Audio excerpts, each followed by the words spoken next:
Priest, I think that's all Chris. Yeah. All right. Okay, good evening. My name is Joshua Kennett, and I am refuting Shreya Pandey's claim that placing music education back into schools will positively affect students.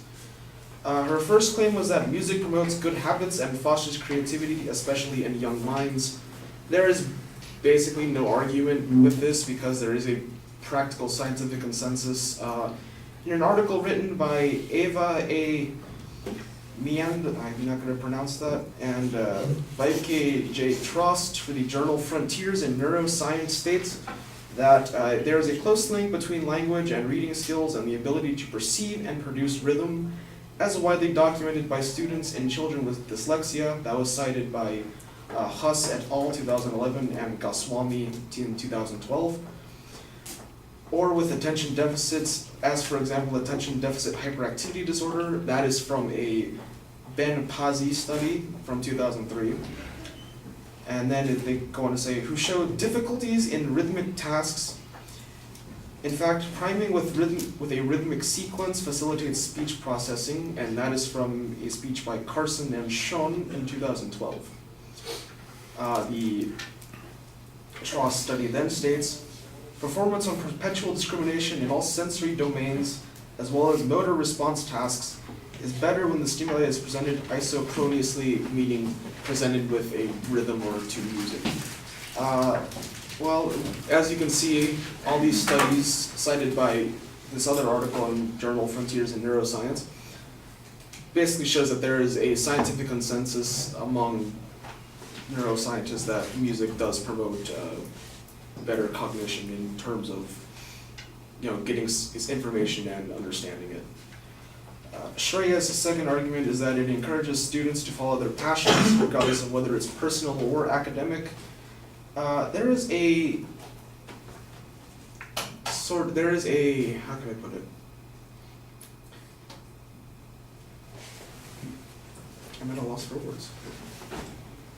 Anyway, it's called retinence, which basically is the adverse affective reaction in response to regulations or impositions that impinge on the freedom of autonomy. It has been my experience that music programs, when they're introduced in an academic setting, are more than likely going to be made as part of an art requirement that students must fulfill in order to move on to the next level and or graduate in some cases. If we take retinence into account, then a fair amount of students are going to be put off by the fact that they're required to take this class, and will probably be put off on music education entirely. Thus, that would basically negate the entire point of having students take a music class, solely based on the fact that that is cutting down on their autonomy to choose which direction they want their education to flow.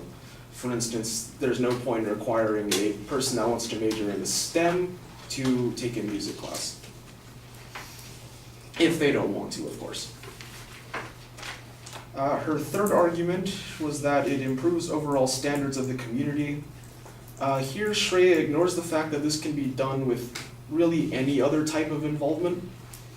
For example, an article published by youth.gov, which is a section of the University Department of Education, states that being able to generalize what they learn from experience with service learning, they learn to be respectful towards others and public property, and develop an awareness of healthy life choices.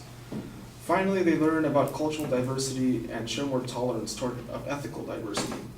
So basically what this is saying is that community service and service learning courses in which students, part of their curriculum is to go out into the community and actually develop the community, such as anything from helping with public works projects to general public service, like say helping in a food kitchen, helping pick up trash, will basically have the same effects as a music education course in terms of their diversity and their thinking skills, as well as perform a basic service to the community.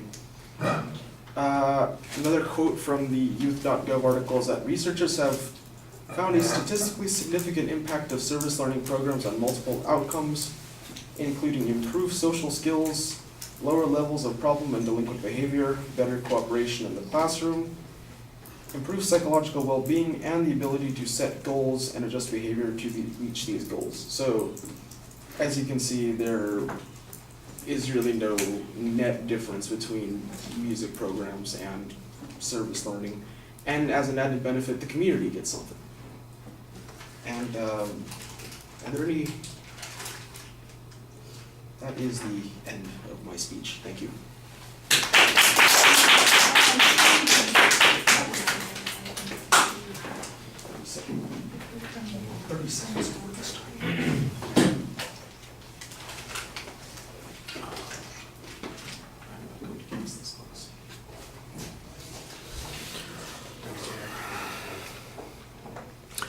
All right, well, we have an interesting response on the first point, and it's not a bad argument to make, that basically that this is not in dispute, there's not an argument here, and you argue that there seems to be consensus on the benefits of music in regard to these particular issues, and it sounds to me like you make as good an argument as the advocate made on this particular point, so I appreciate that. I do think you need to remind people what the criteria are for something to be argumentative. In other words, this violates some of the things that we talked about. There has to be a dispute or controversy on the issue. There have to be two sides or possible choices, and there aren't in this situation. It has to be problematic. There's nothing that fits those categories that we talked about. So we spent time talking about definitional criteria for an argument, and you want to show how they violated that criteria.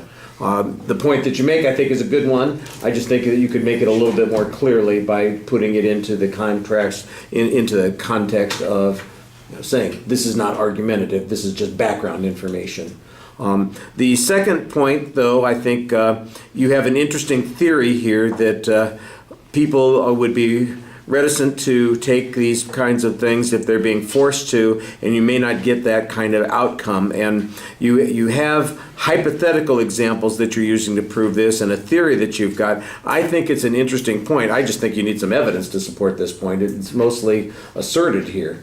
The third point, on the other hand, I thought you found some good evidence to suggest that there's nothing unique about music when it comes to providing the kinds of social benefits that the advocate thinks are so good. You could get that from a variety of programs, and you happen to indicate, for instance, service learning as a way to do that. So I thought that that's a perfectly reasonable way of diminishing the significance of the advocate's point on that issue.